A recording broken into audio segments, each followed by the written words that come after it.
우리나라가 지금 부동산에 사실은 미쳐 있었습니다.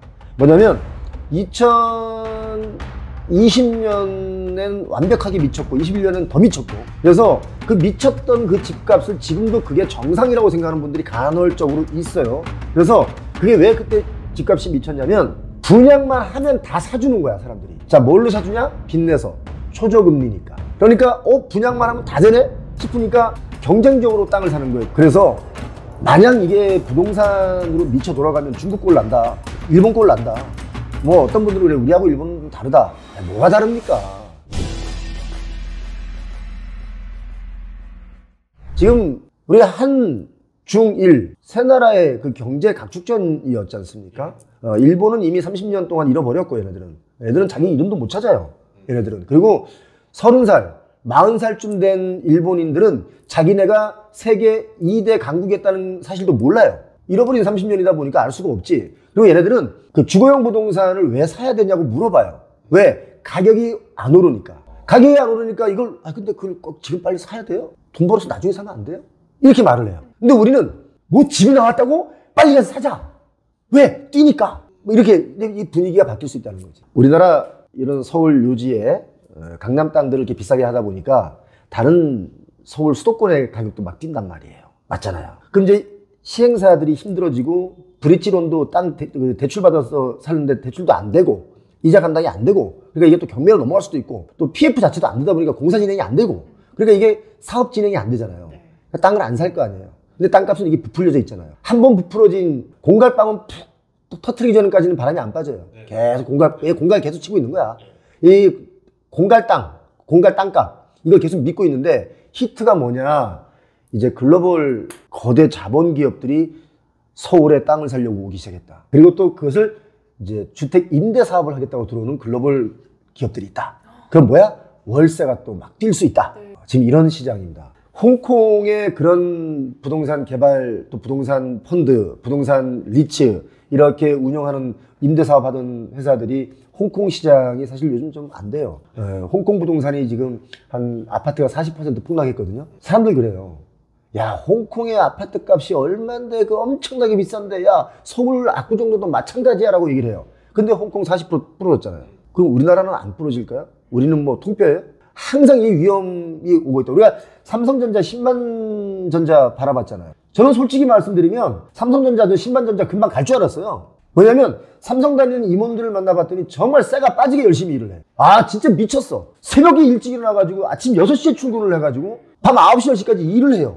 그리고 밖에 나가서 저녁 먹는 것도 근무 중에 하나인 거야. 야, 삼성의 사람들은 진짜 대단하구나. 삼성은 안 망한다 했는데 요즘 뭐 반도체 분위기 좀 꺾이고 하니까 지금 이게 오만전자, 얼마 전에 삼만전자 끄트머리 갔었잖아요. 마찬가지다. 이 부동산 시장, 지금 대한민국 부동산 시장이 이 지경에 이르렀다. 그런데 중요한 게 뭐냐? 부동산 금융정책이 또 바뀌었습니다. 내년에 대출을 풀어준다. 이제 뭐 하자는 거야, 이게 지금. 뭐 하자는 건지 모르겠어요. 부동산이 가격이 정말 막 폭락을 하면 안 되지 않습니까? 그럼 나라 망하는 건데, 이게 좀 뭔가 하향 안정화가 되고 가계부채 비율도 좀 줄고 해서 안정이 되고 또 경제 성장률을 좀 이루면서 소득이 좀 따라오면서 그때 부동산이 좀 올라도 되는데, 이런 것들이 전혀 이루어지고 있지 않고 오히려 반대로 내려가는데 얘만 막 뛴단 말이죠. 이게 정상적인 겁니까? 아니면 비정상적인 겁니까? 그건 좀 지역적일 수 있고요. 제가 볼 때는 지금 전체적인 뭐 경제 성장률이 1.9, 1.8 내년 예측하고 있지 않습니까? 그렇기 때문에 경제 성장률이 2.0 아래로 내려가면 이건 정말 우리가 긴장을 해야 된다. 2.0 아래로 내려가면 대기업 임원들부터 일단 감원 들어가요. 실제로 지금 감원 들어가고 있고, 또 중견기업 이상들의 그 기업 종업원 수, 직원 수를 줄입니다. 그러니까 보통 성장을 할 때 매출이 오르고 이익이 오르고, 또는 이 매출이 오르는 것을 통해서 다음에 어떤 그 비즈니스 영역에 새로운 사업 툴에 또 투자를 해서 그 다음 세대로 또 끌고 나갈 수 있는 게 이게 성장이거든요. 그런데 그게 아니라 매출은 정해져 있는데 이 구조조정을 통해서 이익을 내려고 하다 보면 결국 뭐예요? 망하는 길로 가고 있다. 이래서 경제 성장률이 줄어들고 있다. 제 말에 동의하십니까? 이렇게 되면 부동산 시장이 계속 마냥 좋을 수만은 없다. 그래서 강남마저도 우리가 2012년 여러분 다 기억하실 거예요. 속된 말로 강남권의 뭐 대치동의 아파트들도 다 30%, 40% 하락해서 몇 년간 갔어요. 물론 그때보다 다시 또 치고 올라와서 지금 또 초고가인데, 이 역시 지키지 않고 내려올 수 있다. 강남도 무너진 기간이 얼마나 지속되느냐에 대한 얘기는 제가 감히 드릴 수는 없지만 일시적이든 아니면 조금 더 길든 한 번은 무너질 수밖에 없는 게 25년 부동산이다. 그래서 이 정도로 두려우니까 대출 규제를 다시 완화해준다. 한국은행에서 금리를 지금 2번 연속 기준금리 내렸죠. 그때 많은 분들이 뭐라 그랬어요. 야, 기준금리 내리면 안 되는데 왜 내렸냐. 또 한쪽에서는 오죽하면 내렸겠냐. 맞잖아요. 자, 오죽하면 대출 규제를 좀 완화했겠어요? 그죠? 부동산 시장에. 그 정도로 위험하다라는 겁니다. 글쎄, 여러 가지 그 지표들로만 봤을 때는 그렇게까지 막 위험한 단계는 아니라고 말하는 분도 많이 있지만 제가 보는 체감하는 것은 뭐냐면 그분들이 데이터에 나오지 않은 실물, 그러니까 흔한 말로 상가 또는 오피스 이런 거에 대한 그 위험도, 그리고 부동산이라는 게 가치 상승이 되려면 거의 가치 상승이 되는 이렇게 같이 이렇게 주거용만 주기장창 올라가고 이렇게 있단 말이에요. 지금 강남에 여기 대로변 보시면 잘 아시겠지만 오피스 공실률 많습니다. 그런데 우리가 신문지상에서 보면 오피스 공실률 뭐 거의 없다라고 나옵니다. 그 거의 없다라고 나오는 이유는 이 공급자의 어떤 그 시선, 능력에 따라서 그런 뉴스를 흔한 말로 스핀닥터, 호도하고 프로파간다스 이렇게 뭔가 반대로 얘기하는 그런 세력들이 있기 때문에 실제 오피스 공실률을 제대로 말하는 사람은 없다.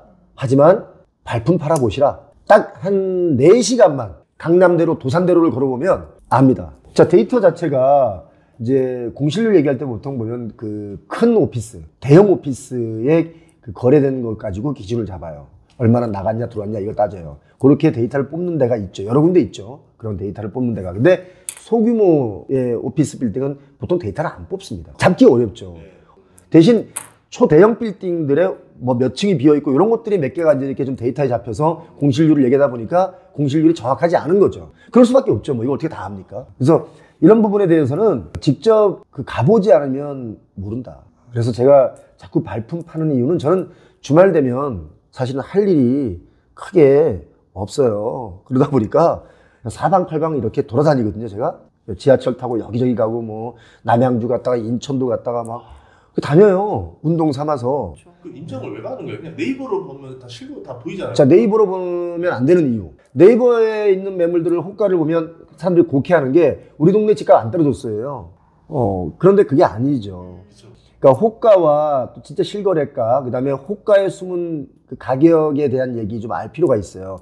이 호가라는 것은 희망가잖아요. 매도 희망가. 나는 얼마에 우리 집을 팔았으면 좋겠다. 근데 그 매도 희망가에 어떤 게 묻어있냐? 2021년 최고가의 추억이 묻어있다. 내 옆집이 최고가에 팔리는 것을 나는 봤기 때문에 나도 그 정도는 받아야 된다라고 해서 호가를 내놓은 거야. 그러니까 절대 우리 동네 집값은 안 떨어졌다라는 거 말씀하시는 분들이 있는 거다. 동의하십니까? 오케이. 지금 지방의 경우는 악성 미분양도 엄청 많습니다. 그래서 여러분 서울에는 악성 미분양이 없는 것 같죠? 서울에도 악성 미분양이 있습니다. 21년 아파트값이 막 급등할 때도 한 50채 이상의 악성 미분양이 있어요. 이 정도는 뭐 늘 있는 거예요. 근데 지금 올해는 보니까 역시 한 10배가 늘어났어요. 520 몇 채가 악성 미분양으로 남아있고, 지금 뭐 강동구, 강서구 뭐 이런 곳에 악성 미분양이 있고, 그냥 미분양 안 팔리는 것도 지금 꽤 많이 있습니다. 몇천 채 있습니다. 지금. 그렇기 때문에 서울이라고 무조건 다 오르는 건 아니지만 서울에서도 또 다른 또 서울이 있는 거고, 또 지방과 서울의 차이는 이 계속 격차는 벌어질 수 있다. 이것도 서울, 그리고 지방의 인구가 일자리가 또 많이 요즘 줄어들면서 참 인구도 많이, 지방의 인구가 또 많이 이탈할 수 있어요. 그래서 지금 시대적으로 봤을 때 부동산 불패 시대가 아니라 부동산 옥석 가르는 시대다. 이렇게 보고 있습니다. 아, 그럼요. 앞으로도 계속 천지개벽이라는 게 뭐냐면, 지금 우리가 사실 그 서울 개포동, 거기에 지금 천지개벽 하고 있지 않습니까? 거의 뭐, 예전에 진짜 개포동 산다 그러면 사람들이, 아유, 너 진짜 멀리서 왔구나. 아유, 어떻게 하냐. 이랬단 말이에요. 근데 개포동이 지금 뭐, 강남 중에 또 강남이 됐어요. 그러니까, 한때는 좀 낙후됐지만, 세월이 흐르고 시간이 흘러서 교통환경이나 여러 가지 환경이 달라졌을 때, 여기가 다시 이제 또 부흥하는 이런 데가 있는 거죠. 그러니까 지금 뭐, 우리 흔한 말로, 예전에 강남에서 집을 팔고 분당으로 이사 가신 분들이 개포동에 있는 분들을 좀 무시했어요. 아, 집값도 싸고, 거기 말이야, 낙후됐고. 그래서 차라리 신도시인 분당으로 간다 해서 분당이 막 좋았단 말이에요. 근데 지금 그때 분당으로 갔던 분들이 요즘 무슨 후회하냐면 개포동에 있을걸. 이 얘기 진짜 많이 해요. 제 주변에도 많이 하고. 근데 그것처럼 이제 일기 신도시 분당도 일산도 다 다시 재건축을 하고 또 특히 그렇게 보니까 월계동 쪽과 강북구 거기도 이제 슬슬 시작됐어요. 강북구는 제가 볼 때는 거의 40년 제가 눈으로 본 것만 한 35, 6년 변화가 없어. 아니 무슨 대한민국 서울이 35년 동안 변화가 강남 외에는 딴 데가 안 돼 있냐? 그 이상하잖아요. 도대체 발전을 안 시킨 거야? 아니면 일부러 막은 거야? 아니면 발전하면 누가 붉게 팩이라도 하는 거야? 그대로 있어.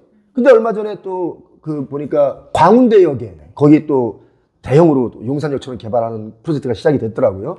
그러니까 이제 그게 아마 시발점으로 해서 강북도 좀 많이 변화할 것이다. 이제 천지개벽한 동네가 이제 서울에서 생길 것이다. 아마 이제 25년 이후 26년, 7년, 8년, 9년 이럴 때는 아마도 그동안 낙후되어 있던 서울이 천지개벽할 것이다. 구독, 또 좋아요 이거 누르고 가시면 더 존경하도록 하겠습니다. 고맙습니다.